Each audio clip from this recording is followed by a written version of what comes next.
येथे उपस्थित असलेल्या महाराष्ट्रातील तमाम माझ्या रक्ताच्या माणसांना माझा सप्रेम जय लहुजी, जय लहुजी। आज व्यासपीठावर आपल्या महाराष्ट्राचा विश्वास, महाराष्ट्राचा कणखर आवाज माननीय मुख्यमंत्री देवेंद्रजी फडणवीस यांचे खंड समर्थक, यांचे विश्वासू सहकारी आणि आमच्या सर्व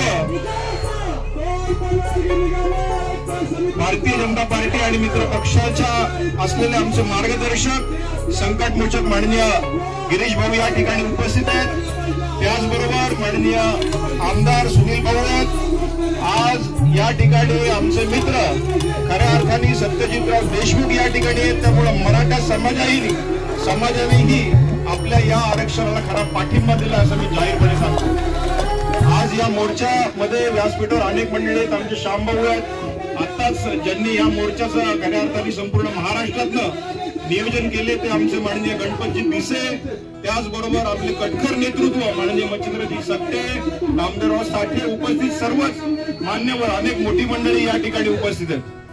मी या ठिकाणी सुनील भाऊ आणि मी काल आम्ही ठरवलं की काही करून माननीय गिरीजी महाजन यांना या ठिकाणी माननीय देवेंद्रजींनी सांगितल्याप्रमाणे या ठिकाणी आणलं पाहिजे।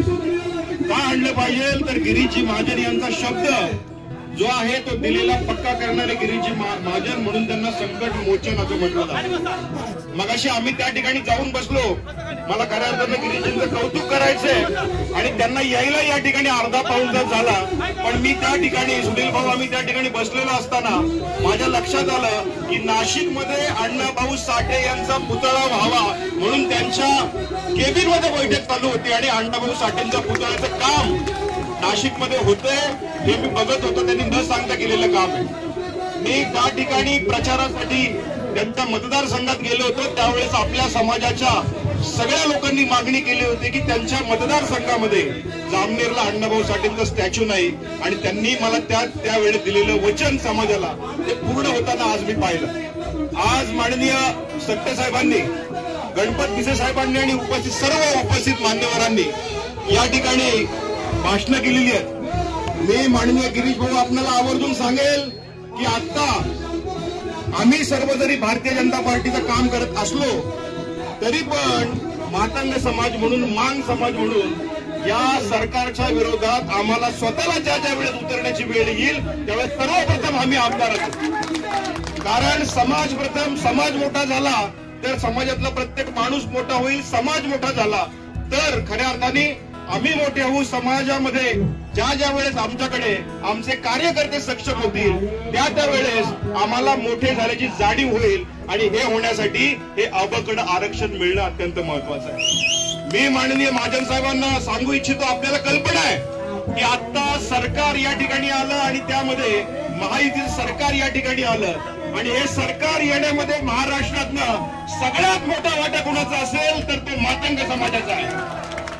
आणि आज प्रत्येक ठिकाणी ज्या वेळेस प्रत्येक लोकसभेचं इलेक्शन असेल त्याचबरोबर आता झालेलं विधानसभेचं निवडणूक असेल, या निवडणुकीच्या इलेक्शन मध्ये मातंग समाज बाहेर पडला आणि तो फक्त भारतीय जनता पार्टी आणि महायुतीला मतदान करण्यासाठी बाहेर पडला।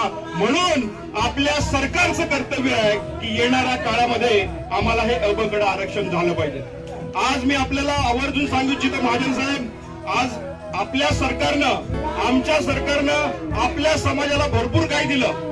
अबकड आरक्षणची समिती आधी घोषणा झाली, नंतर हीच अनंत बदल समिती लवकरात लवकर काम करावं म्हणून आज ते मगाशी पिसे साहेबांनी, सकटे साहेबांनी सांगितल्याप्रमाणे लवकरात लवकर निर्णय करून हे अबकड आरक्षण मगाशी म्हटल्याप्रमाणे येणाऱ्या 3 महिन्याच्या आतमध्ये महाराष्ट्रात घोषणा झाली पाहिजे। आणि मी विनंती करणार आहे ती घोषणा माननीय मुख्यमंत्री देवेंद्रजी फडणवीस साहेब यांच्या समवेत महाजन साहेब आपण केली पाहिजे।